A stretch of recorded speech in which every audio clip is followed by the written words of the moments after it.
Hello, my name is Josh Stanish, and this is my presentation on how we engage students in the classroom. A big part of engagement in our classroom, I believe, is gaining the trust of your students. A big part of that trust, I think, for building it, is based off of Lawrence Kohlberg's 6 levels of moral development. I learned about this developmental process through reading a book called Teach Like Your Hair's on Fire when I took one of my first education classes. An amazing teacher named Rafe Atzquith uses this as the principal basis of how everything operates in his classroom. What I really like about this model is that it allows for a lot of flexibility and understands that there's going to be times when people are going to be up at the top of that pyramid at that principal level, and also there'll be times when they fall all the way down to the bottom and into that avoiding punishment level.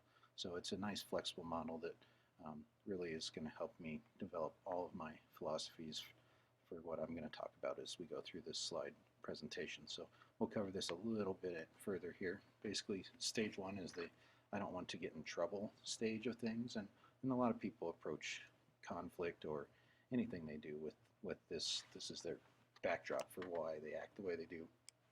To reach that stage two, that's the stage when you have the I want a reward for my good behavior or for my good performance. And this happens for adults in their jobs. It happens for kids when we offer extrinsic rewards. It can work at times, but it's usually only effective for the short term and not a real long-term reasoning. So you'd like to see your students or even adults at least be in these upper 3 stages. The stage 3 is when we first start to develop some of that empathy for other people. It's because we want to please somebody. And we see a lot of kids in this stage, but you've got to be a little careful about this stage because sometimes they will do things to please instead of doing things for the purpose of really doing it.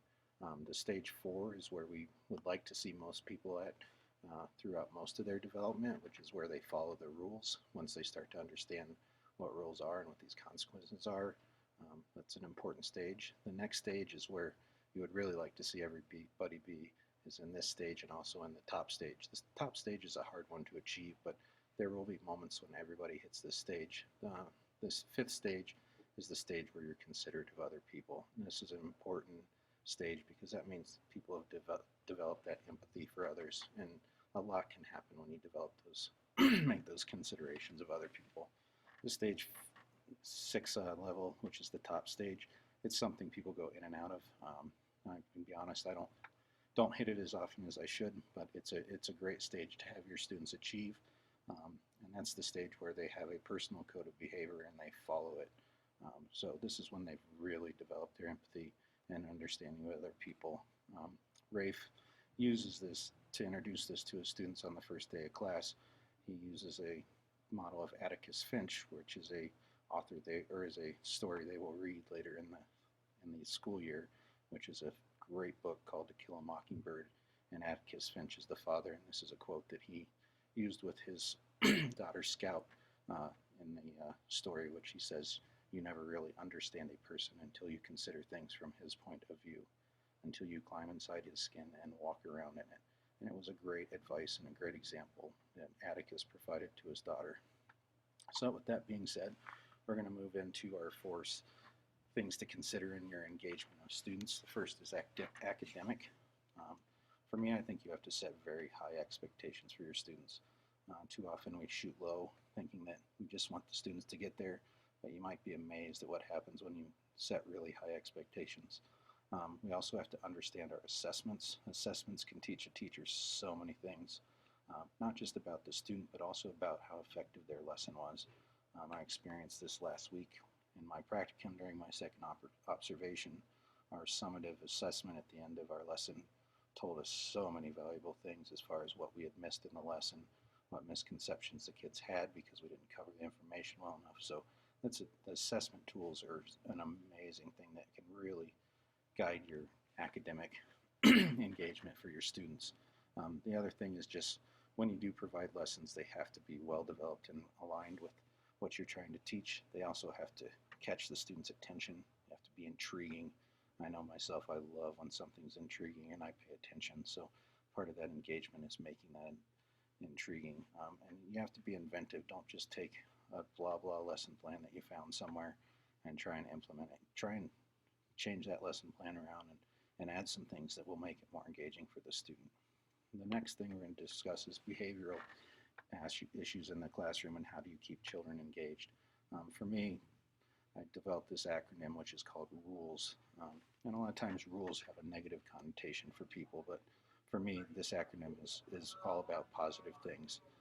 Basically, the R stands for respect, and that respect needs to go for your students, for your teachers.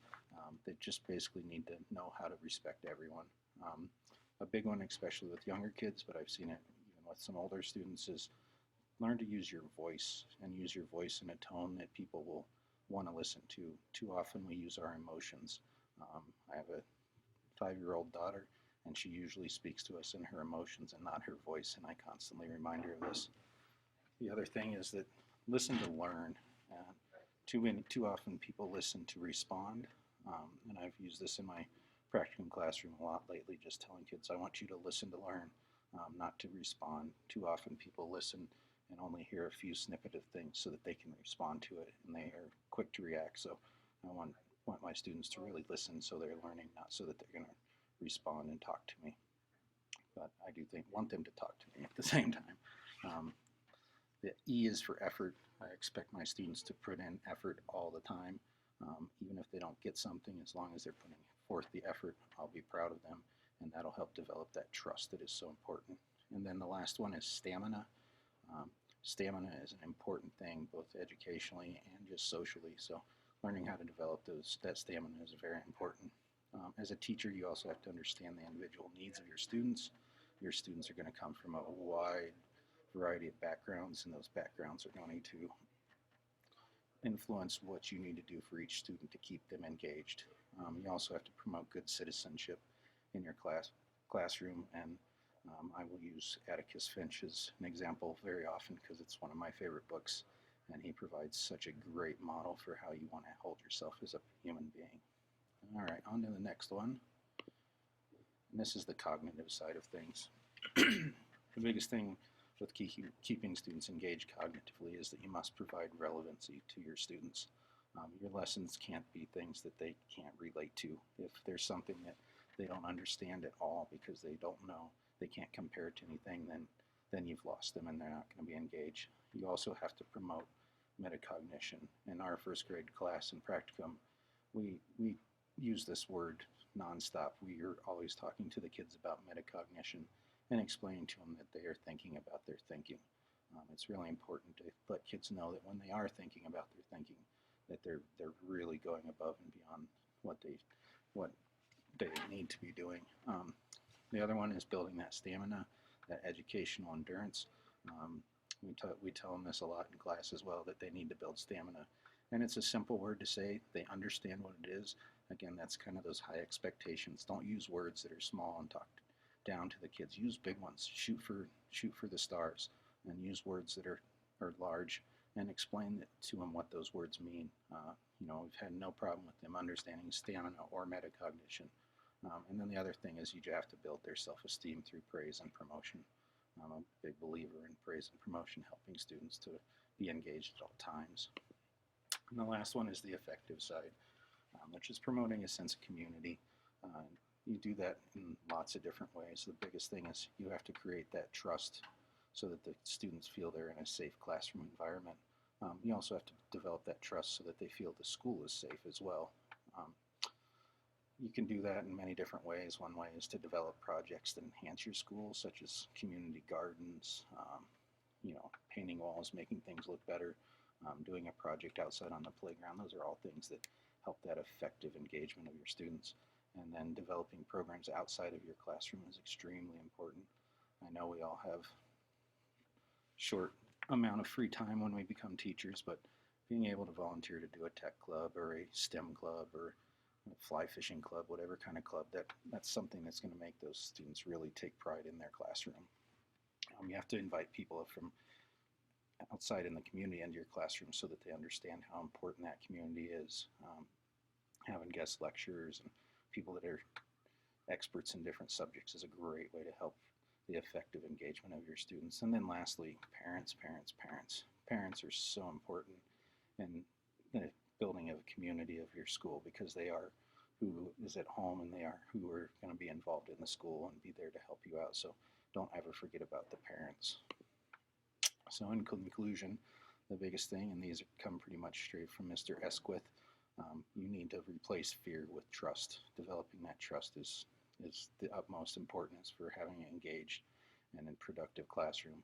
You also have to remember that you always are going to be a role model. Those kids are going to look up to you, and you have to be sure and keep that role model idea in the back of your head. You also have to be very dependable. Dependability is so important, especially for young students. If they know you're dependable and they can trust you, they will move mountains for you. And then if you are going to if you have to discipline, it has to be a logical discipline. It has to have logical consequences. It can't just because you're angry. You have to have a reason for it. So I'm going to end with a quote here that says, "If we ask great things of our children, we must show them great things are possible. Your students will amaze both you and themselves as they flourish in the safe haven you've built." Rafe Esquith. So this is kind of some of my philosophy as far as how we're going to manage our classroom and keep kids engaged. And thanks for stopping by.